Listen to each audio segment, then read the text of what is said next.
always like to say I'm back. Whenever I come to the cemetery, I say, well, I'm back. Here I am, Tuesday, my cemetery day, November the 15th, 2022. I didn't get to come last week. Had a lot of stuff going on. I just received yesterday, after many, many weeks of lots of tests and everything, benign breast biopsies.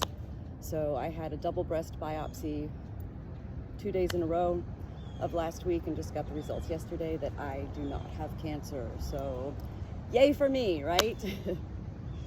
Today I'm here to clean the headstone, a beautiful headstone of Walter Lee Carter and Carolyn Lockette Carter. Walter Lee was born January 4th, 1906 and transitioned into eternity March 30th, 1987.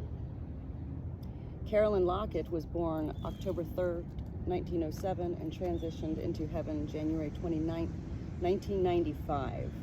So both Walter and Carolyn, it looks like you had pretty long lives given the time that you were born in the early 1900s. I wasn't born until 1973. So you all lived a life far before my time. With all of that being said, I would like to thank you both, Walter and Carolyn, for your lives. I hope you had good lives, and I hope you did not fear your death. And I hope you are continuing to enjoy all of the benefits of being in heaven and visiting life in such ways. Go ahead and take these old flowers out and go ahead and get started here. So one of the things I wanted to bring up today is what I continue to bring up in my life every day with family, friends, heck, even strangers at the dollar store or the grocery store or wherever else. And that is, whenever we get on the topic of life, usually the topic of death also follows behind.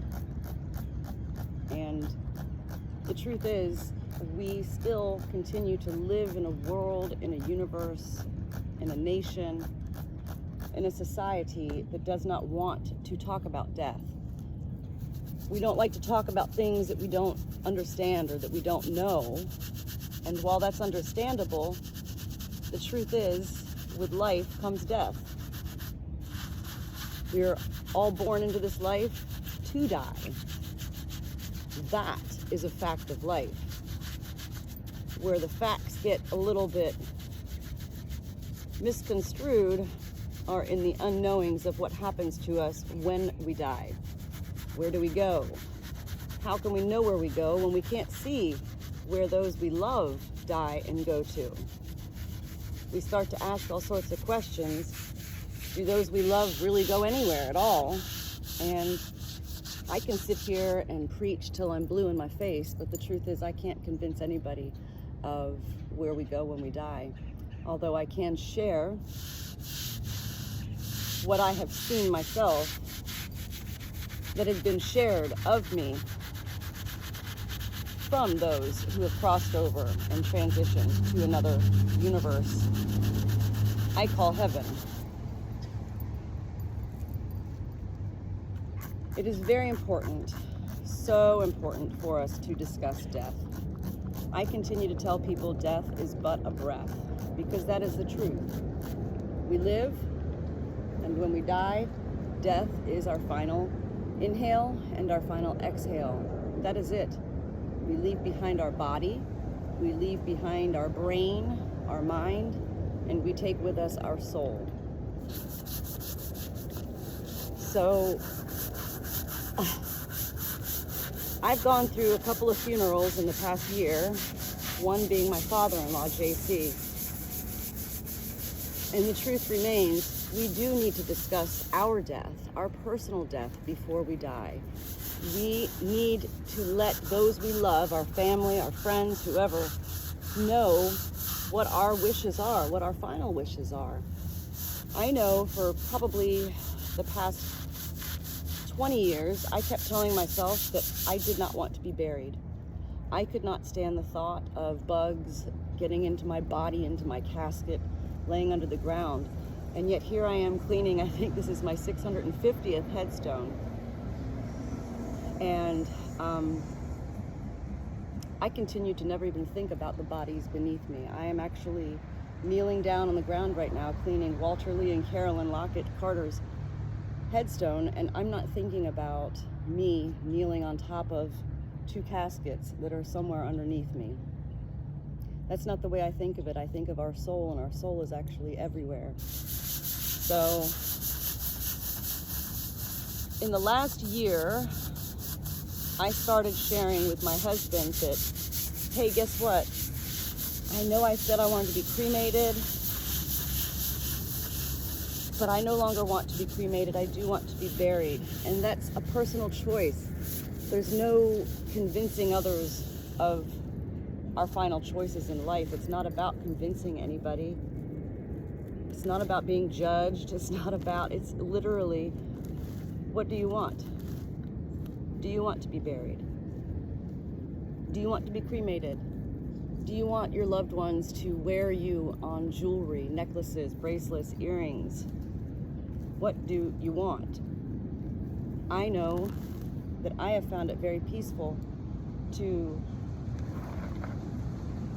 visit headstones, regardless of whether I know these people or not, which most of the 600 people here at the Oviedo Cemetery I do not know, never knew, could not have known because of their dates of life to death.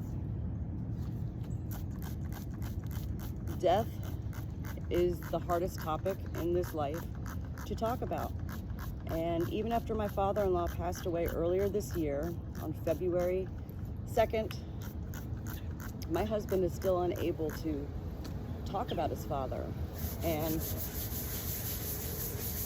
I think a lot of that, well, you have hindsight and you can't go back in time. We can't go back in time. We can't say, I wish I talked about what my dad wanted while he was alive, because the truth is, even when JC was alive, Chris and his family never wanted to talk about death. I was always there trying to talk about death, trying to say, what do you want? Saying how important it is to plan for our funerals before we die. And yet, I had been talking to blind ears, which is very common for our world, our universe, our nation, to deny reality, to deny the reality of life, coming, followed by death.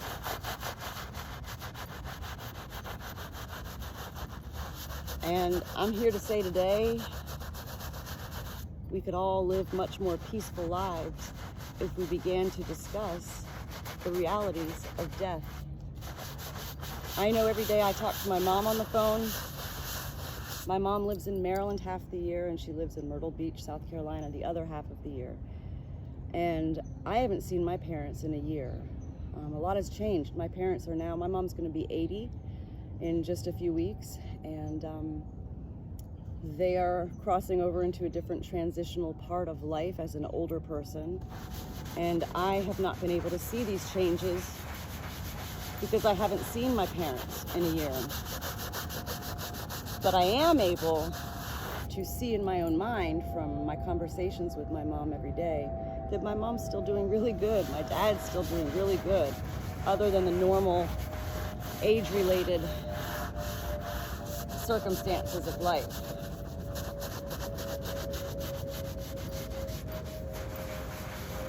Carolyn, Walter, you both lived pretty good long lives. It looks like, well, Walter, you lived to be about 80, and Carolyn, you lived to be, oh my gosh, 88 or so.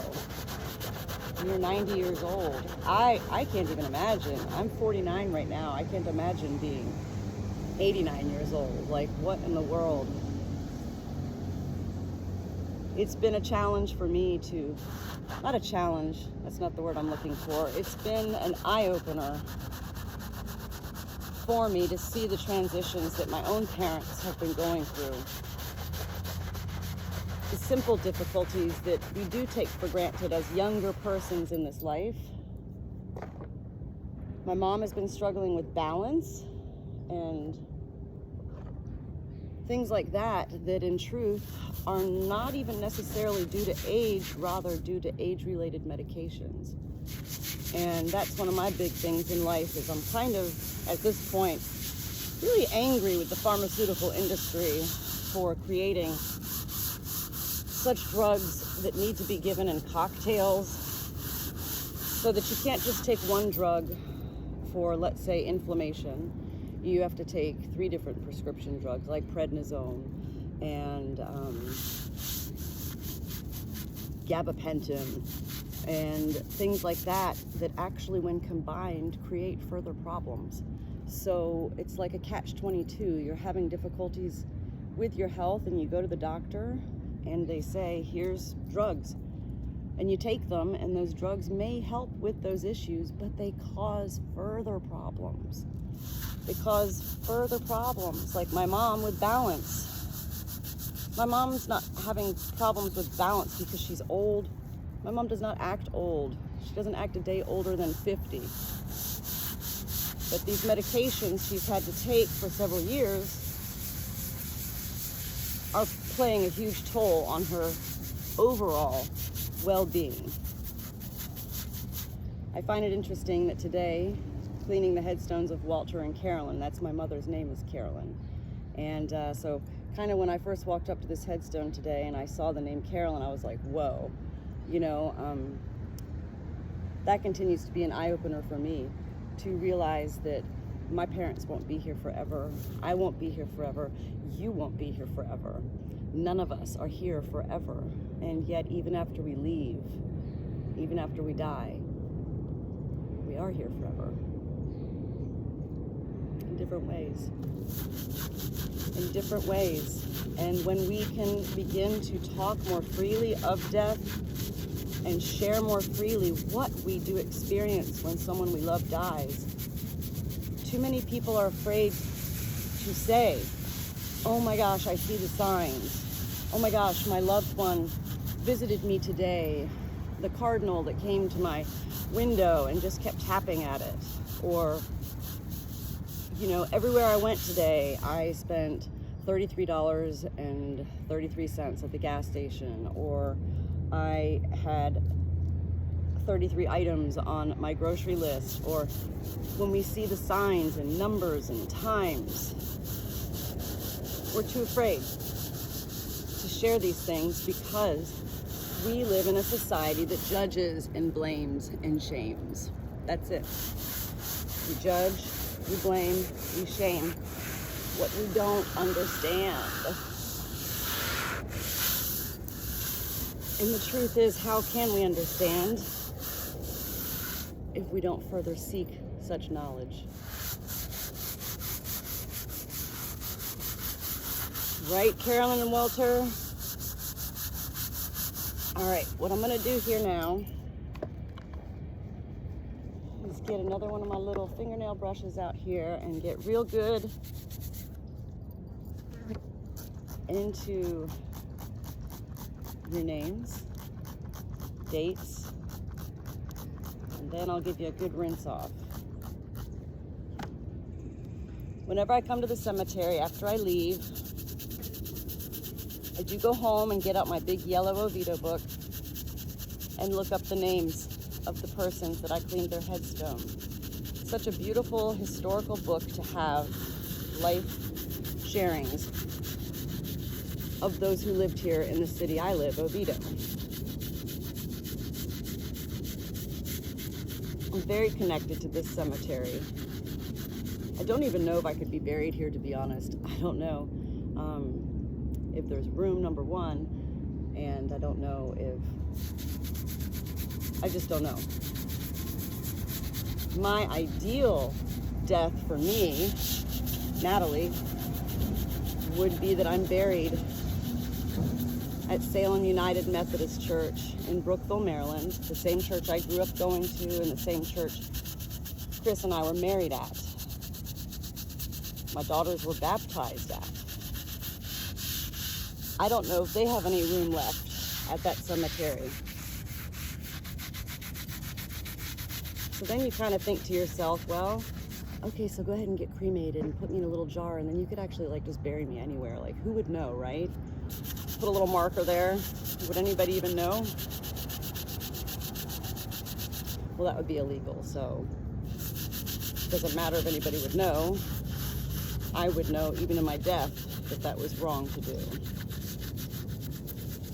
Whereas, like, we're watching the show right now, Yellowstone, with Kevin Costner, and I think he owns like 30,000 acres of land in this show. So when somebody dies, they just bury them wherever.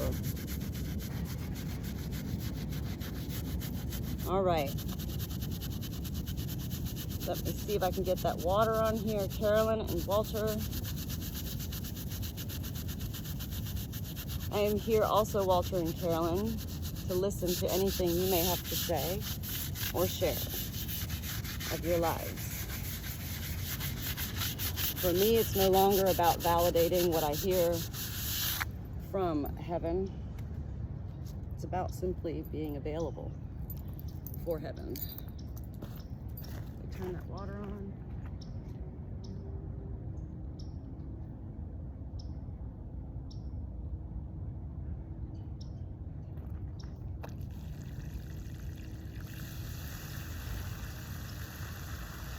All right.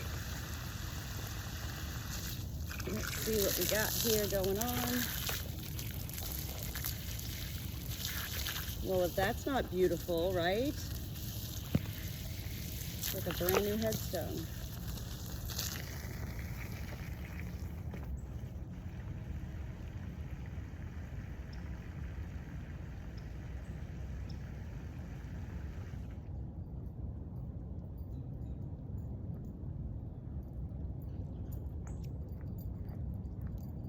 All right, so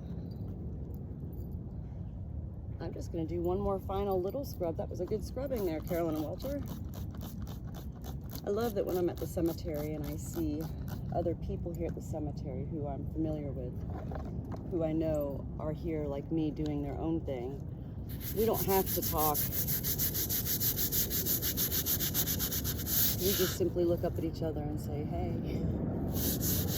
So right now the groundskeeper man is here, Carl, cleaning up some branches as I'm cleaning a headstone.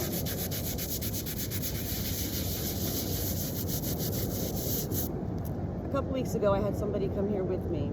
I met up with somebody here, an acquaintance, who didn't want to clean a headstone really, they just wanted to meet up. And so, I don't know, the only person I really care to meet here at the cemetery is Ingrid, my cemetery girl number one, because that's our whole thing, is this cemetery together as friends. But other people, I don't like to say, come with me to the cemetery and clean a headstone with me. This is a personal thing for me. This is a sacred moment for me, very special time for me to be at this cemetery. And I'm really not here to socialize unless I'm socializing with those who've already transitioned over to heaven. All right, so let me just get this done really quick here. I did bring today a pineapple tree that I planted just from a regular pineapple. After you eat it, you just take the top off and plop it into some dirt, and it grows roots, and then it grows into a pineapple tree. And the last time I was here at the cemetery, it came to my attention that my very dear friend Ingrid's mother, before she died, said that she wanted a pineapple tree planted by her headstone. So I brought a pineapple tree today to plant at Anna Maria Hyman's headstone area. My friend Ingrid is coming to meet me here in just a few moments, and I look forward to catching up with her here at the cemetery.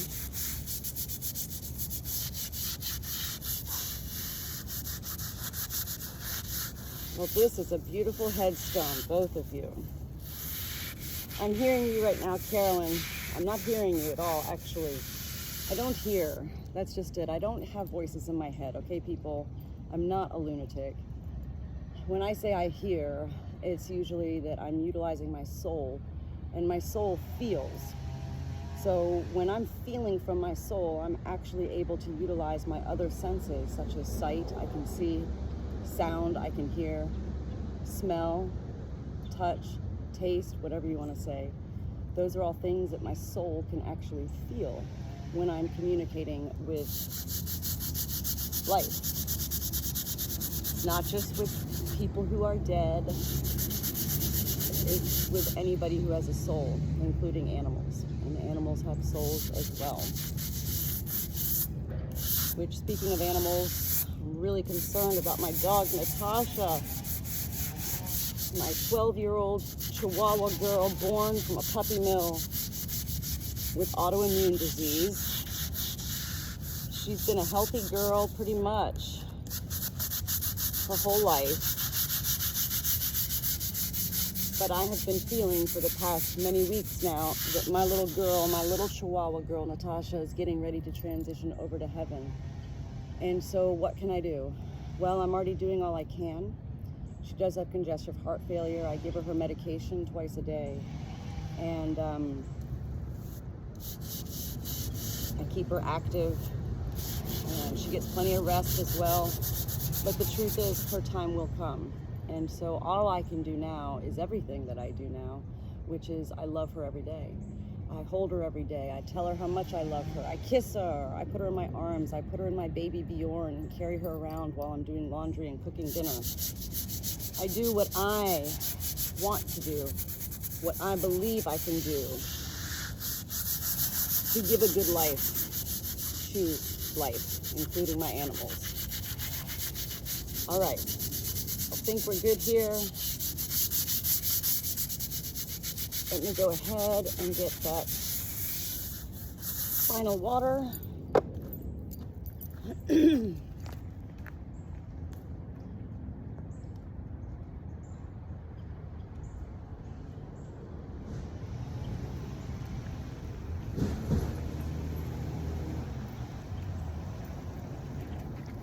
So again, the truth is we have to talk about death. We have to. If my husband were to die today, I would be lost because I wouldn't know what he wants. I don't know if he wants to be buried. I don't know if he wants to be cremated. I don't know where he wants to be buried. Does he want to be buried in Ramsey, North Carolina next to his father? I don't know.